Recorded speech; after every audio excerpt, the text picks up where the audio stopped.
And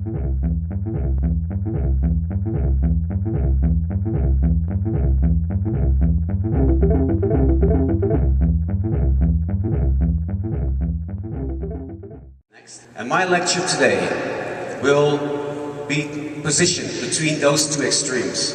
Between the extreme of analysis, deep analysis, to understand what's going on in global cities today, and awareness of acute urgency that we need to act sometimes right now to solve the issue. This is the Netherlands.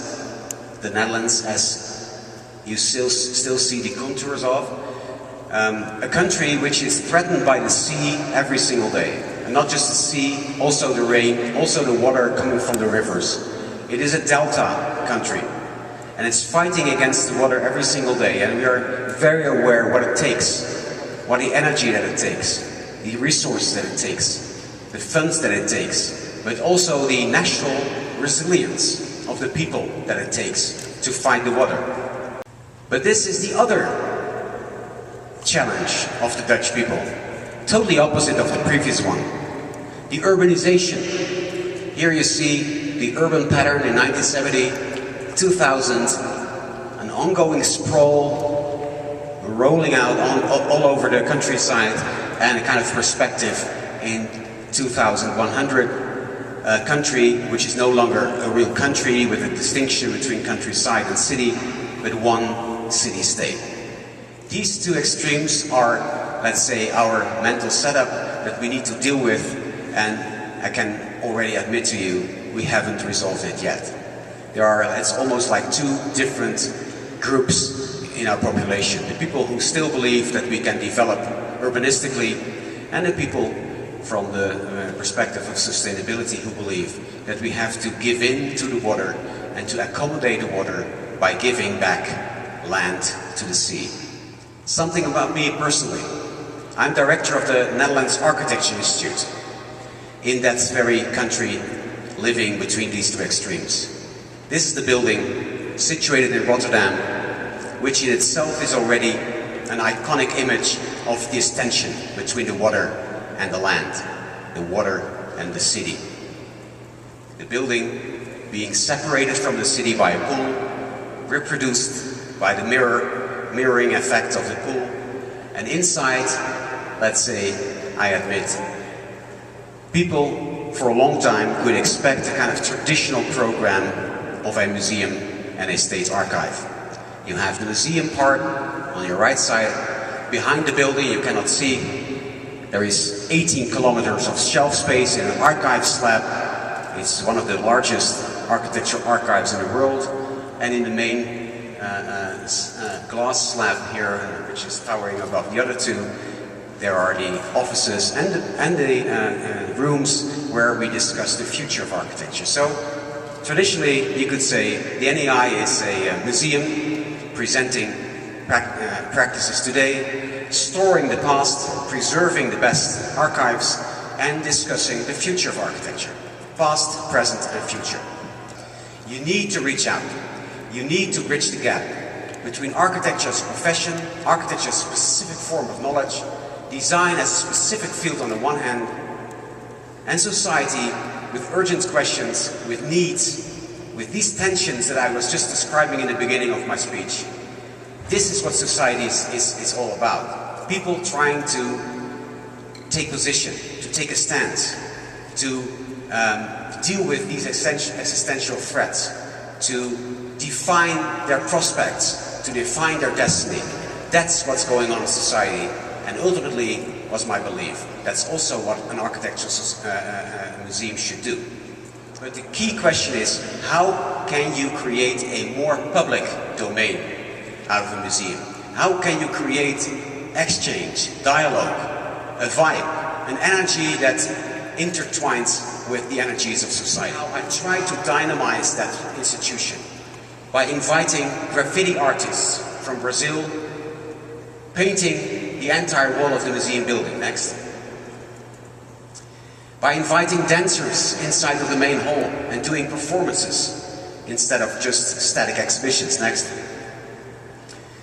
By starting new mobile applications, mobile devices that you could start enjoying the content, the programs of the museum by walking through the city and just activate database on your mobile screen, on your mobile phone, and see, for instance, in this particular option, what architecture could have been on the place where you are.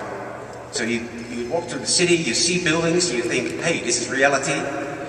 But then you get your mobile phone and you see, hey, another building could have happened here, could have been built here. Losers of a certain competition are now back in charge because you can reactivate the designs of the past. Or you see photographs from the city archive, for instance. Rotterdam has been bombed in the Second World War. Now you can walk through the city and see all the historical pictures from the pre-war era. So this kind of activating the city experience and use the museum database, the museum resources as a fuel for this new experience of the city is something that I really believe in. Next. And also recontextualizing the building of the NAI by creating new constructions where people could walk in a different way, in a new way, enjoying the public area around the building. Next. So this is, let's say, the summary of this argument. To open up the museum and to create a public life, a public domain, where people no longer see the institution as something in front of them, as an object stacked with other objects, like archive pieces, or architectural drawings or model, but a place where you can do things, a place where you engage with others, a place where you can reflect upon your own future. I think also precisely what is the subject matter of this conference. How can you create a city which is not just a bunch of streets, a bunch of buildings, a bunch of institutions and people in between, but a city that breathes, that has a breath of life, where exchange, where dialogue, where interaction is the key question of the quality of urban life. These are just slight illustrations of this atmosphere of happiness, enjoying your city. And this is what we always think about when we discuss the public domain. That people might be more happy on the street, might be a little bit more outreaching. This is the city relating to Aristotle, Aristotle's view of the city. The city as a machine to make people more happy. I was a member of the jury of the European Public Space Prize last year, and it struck me that 99% of all the entries coming from all over Europe,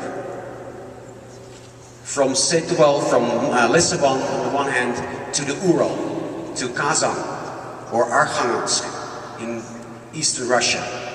All entries were about this notion of happiness. Strangely enough, all these young designers apparently didn't submit any design that was not about happiness, not about people relaxing, people talking, people enjoying their free time.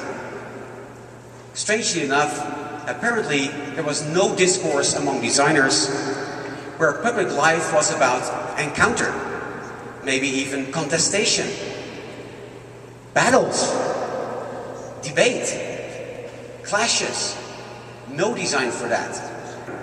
I've been shown around in your city in the last couple of days, and I talked about with people from here who have this acute awareness, who has this knowledge about what's going on in the city. It's not easy. It's not all about happiness. It's also about fighting for your place, fighting for your space in the city. So I show you, as a kind of counter-argument, just a couple of pictures, once again, of this counter situation. A city that is contested, a city of gates, a city of fences, a city of borderlines, a city of limitations. Religious clashes, for instance. Here, at one of the new promenades along the coast of the Gulf, near Dubai. Shopping turning into a warfare. Private interest taking over, defining no, really deciding the experience of the city. The mediatization of the city. Here, one of the sheikhs selling Dubai, not just as a city, not just as something that you can live through, but Dubai as a skyline. And the media partners buying that message, and following the storyline of cities that are no longer something to live, but cities that are created as a visual symbol, like propaganda in the city. Public life defined by strong political messages to believe in or to be imposed by. Next. Or the cities of security and safety. Here, a new urban project in the Netherlands where people can go to their city, so to speak, and entering a kind of castle-like atmosphere where they can feel safe. Or here in San Francisco. This is what we call security chic style. A bank building being protected from bomb trucks, not by big colonnades or bumpers or whatever, but by a kind of nice, elegant design, a deconstructivist design. But meanwhile, the building is no longer be approached by any car. So using the power of design by creating distance between an institution and the public. And this is the ground plan of the inner city of my own Amsterdam, the historical center, that you may have been visiting or will visit one day, and you will be curious about the canals and the historical buildings. But here you see a Nolly map, all the areas that are already in control by the security cameras, the surveillance cameras. And you see how old cities are slowly but surely reappropriated by a security regime. Civic courage. The Germans once coined a word called Zivilcourage, civil courage, and it means that whatever it takes, you should never give up your being entitled to use the public space. Everybody is entitled to use the public space, and if it's contested, you need civil courage to reclaim it. Reclaiming the street is a global movement. You see it in many cities happening. It's always site-specific. It's always based in local energy, but it's something that apparently, and after many years, I can say is almost like a law of civic resilience. Reclaiming the street is something that you should never give up on. Because if you inform too much, it may be counterproductive. But if you don't inform, you will stick to this unhealthy situation that interventions and urban actions are solely the work of professionals. And that's happened very often, that civil servants and urban designers are working together on something that nobody understands, but everybody has to pay for. And this gap between no understanding and still paying has led, in many places, to a strong animosity, a strong resistance to designers. And the position of designers being no longer acknowledged by the people as people who has a certain knowledge, a useful knowledge, but as enemies, so the design professionals as the enemies of the people. That happens very often in many cities, and it's very destructive, of course. So I think it's part of the work to engage with the people in a way that is not like a self-fulfilling prophecy, and that ultimately you don't have a stake at all, you don't have a say at all, and you let the people decide in a kind of populist movement.